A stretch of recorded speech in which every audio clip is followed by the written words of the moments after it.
Even if you become obsessed with boxing and want to get stronger, you can only practice at the gym for a few hours at most.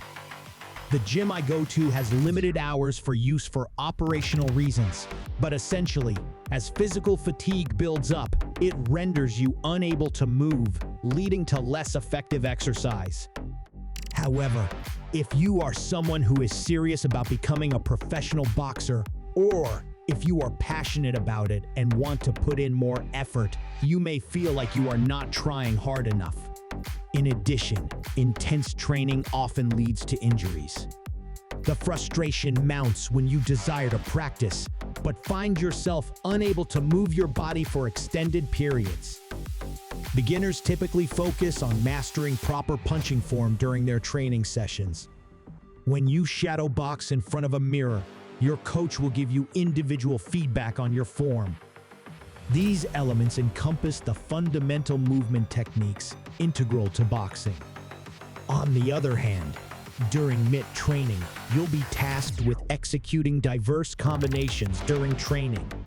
A combination in boxing constitutes a sequence of movements aimed at strategically landing a punch, capitalizing on moments when the opponent is unable to respond effectively. It's a tactical aspect of boxing. Thus, boxing has a movement aspect and a tactical aspect. However, the two are often taught without a clear distinction between them. Also, when you practice only movements, this applies to situations such as repeating 1-2s in front of a mirror. However, focusing solely on tactics appears to be uncommon in boxing. This drawback arises from the absence of a written language. So let's consider a situation where you practice boxing by focusing only on the tactical aspect. When it comes to mathematics, it can be studied at our desk. This is because there are symbols and equations in the written language. In traditional boxing, there was no written language, so the only way to deal with it was to move directly with your body.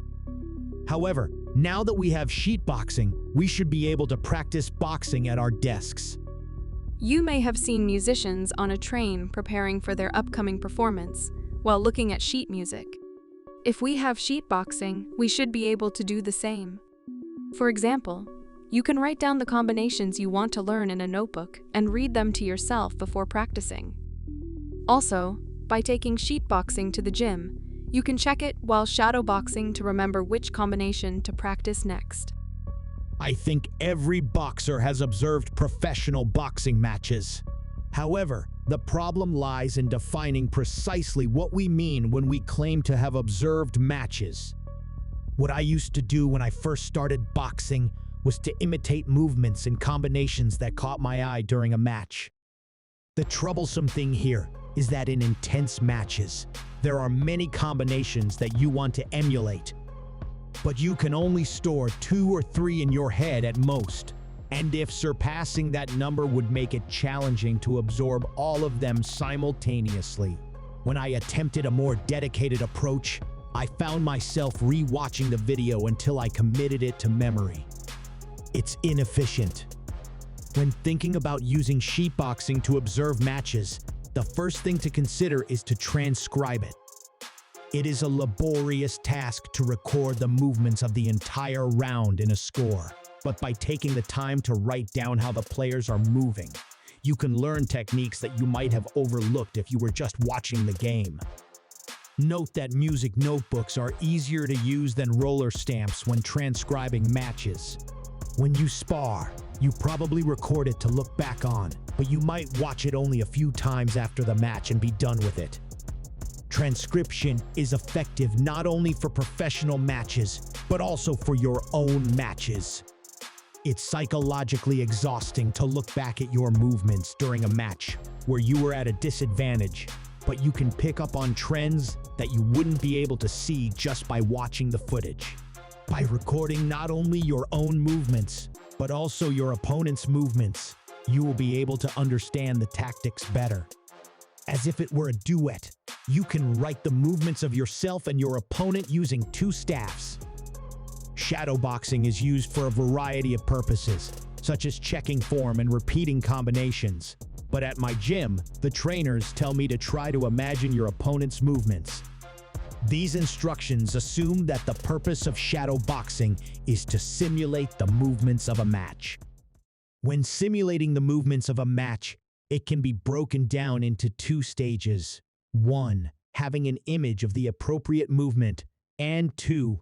Being able to move the body according to the image. As for stage 1, which is being able to embody the appropriate movement smoothly during a match, you should be able to do it on paper, even if you don't actually perform the movements. At this point, opening a notebook and studying boxing becomes a feasible and effective method to deeply understand boxing. When I open my musical notebook, I write down the movements which came up in my mind as a boxing note. Let's call this written boxing. First of all, if you can't write it down as sheet boxing, then of course you won't be able to move in a real game. So written shadow boxing can be considered a preliminary stage of practice for shadow boxing using your actual body. In this way, by using sheet boxing, it becomes feasible to extract only the tactical aspects of boxing, which creates the opportunity to study boxing at a desk as a supplement to physical training at the gym. For people who are not fully satisfied with practicing at the gym, or who are facing physical limitation due to an injury, I am sure this approach improves your boxing skills.